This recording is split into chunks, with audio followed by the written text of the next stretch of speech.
I'm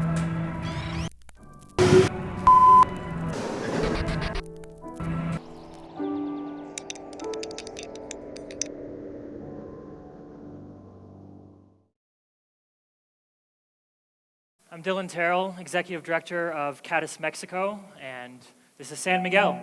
But it's not exactly quite all of San Miguel, is it? San Miguel isn't just a city, it's a municipality. Municipality responsible for several hundred different rural communities. And that's where I want to start the story today, with one of those communities. I want to take you down the road to Juan Gonzalez. Juan Gonzalez is a small rural community of about 67 families, a little over 300 people, and none of them have water piped to their house. This community is about 19 kilometers or 12 miles from the city center. If they don't have water, what are they doing? Historically, in this region, people are digging artisanal wells. These are normally 10 to 20 meters deep, open air and filled with lots of bacteria and pathogens. During the rainy season, you'll see people drinking from the river or even collecting rain in buckets outside of their home. The lucky few, about a third of the families right now in Juan Gonzalez, have rainwater catchment cisterns, so they're able to harvest their rainwater and have enough drinking water for a year. This is thanks to organizations like Rotary. Now I want to take you further up north to Ex Hacienda de Jesus. This is another community up in the municipality of San Luis de la Paz. Ex Hacienda is much bigger than Juan Gonzalez. It's about 1,500 people. And unlike Juan Gonzalez, Ex Hacienda does have water. They, after several decades of struggle, won their water rights, and in 1984, they had their first community well built.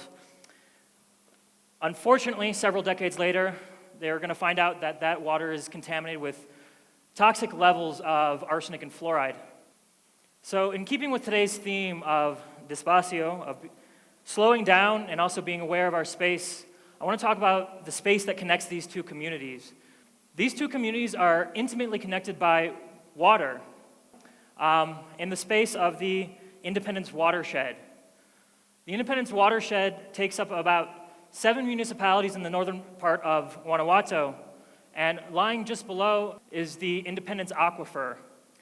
The Independence Aquifer is split into 2 sections. The first being the top section, which is the granular section of the aquifer. This is characterized by young water, several months to several hundred years old, and this is where we get most of our water. And then the section down below, the fracture part of the aquifer, this is ancient water. Next slide, please. So thinking about the Independence Aquifer and our history of water here, I just want to step back for a second and look at how we've changed over the past several decades. In the 1940s, more so in the 1950s here in Guanajuato, we made a switch to commercial agriculture with the advent of tube well technology. And with that switch, we started drilling more wells, extracting more and more water to produce crops.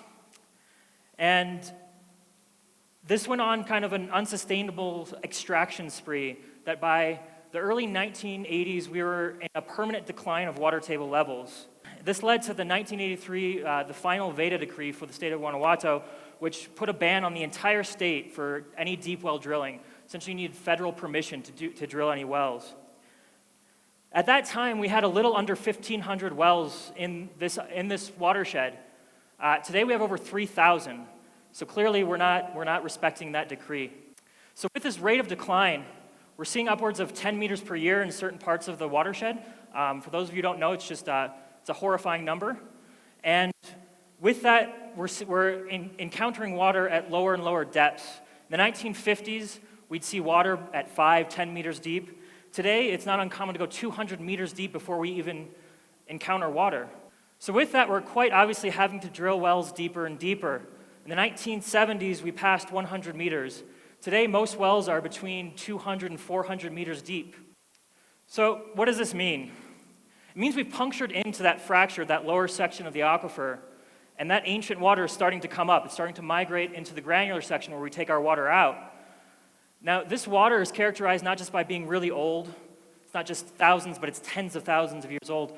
But it's also been stewing with volcanic rock and taking up different minerals. And specifically over the years, we're seeing arsenic and fluoride contamination. So this is not new news. This is not any new information. People have been studying this for decades. Dr. Marcos Adrian Ortega has led that study with the arsenic, fluoride, and overexploitation.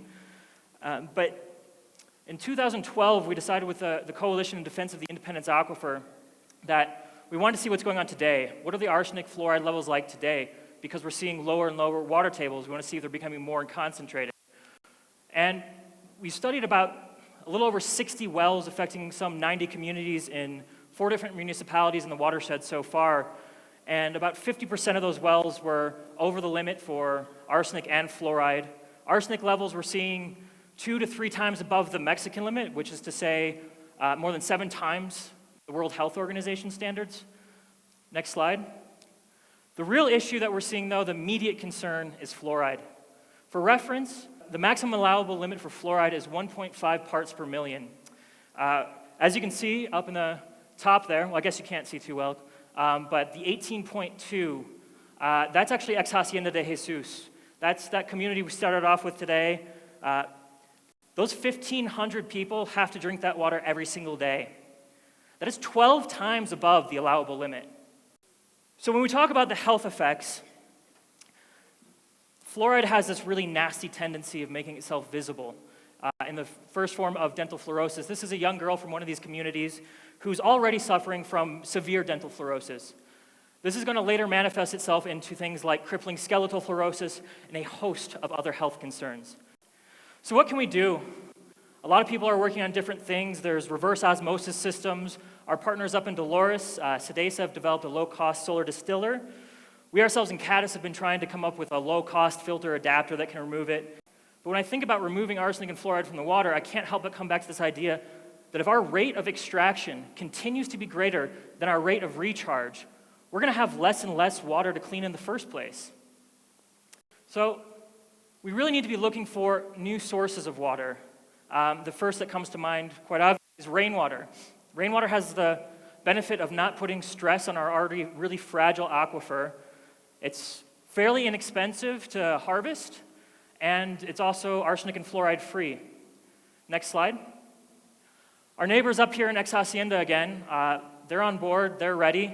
We had 30 to 40 people, not just from Ex Hacienda, but from 4 other communities come out to build one rainwater catchment cistern because they wanted to know how to capture their water. They wanted to know how to take advantage of that resource.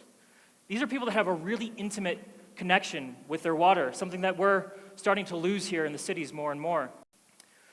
We've also been fortunate enough to be putting low-cost bacteria filters with existing rainwater catchment cisterns. Rotary, along with the Municipal Water Authority, has put in several hundred right here in San Miguel, and these water filters just ensure that they're not only arsenic and fluoride free, but bacteria and pathogen free as well.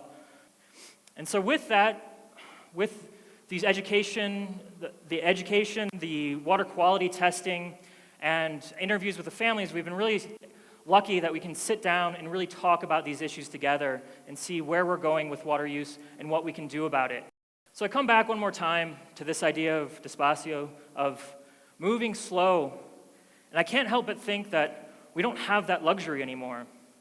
We don't have the space to move slowly anymore.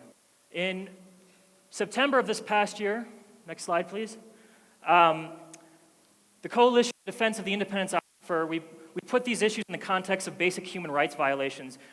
And it was brought in front of an international human rights tribunal, the Permanent People's Tribunal. And at that tribunal, they essentially said that because of the gravity of the overexploitation and the contamination of both surface and groundwater, that the Independence watershed region should be declared a state of emergency, or a zone of emergency. Now, the damage is already done. We shouldn't look at this negatively.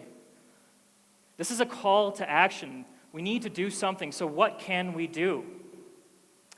Well, on a personal level, 99% of our consumption is groundwater. If we can start taking advantage of rainwater in our own homes, we can make a big impact. Every shower you take with rainwater, every glass of rainwater you drink, is slowly allowing our aquifer to begin to heal. But in the bigger picture, our personal consumption really only makes up about 15%. That other 85% is mid to large scale agriculture. These are big, many of which are multinational corporations. I have to ask, how connected do you think they are to their production? And how efficient are they if they don't have to be? So what can we do? I look here again at the Independence Aquifer, and I realize that it's not just the borders of the aquifer.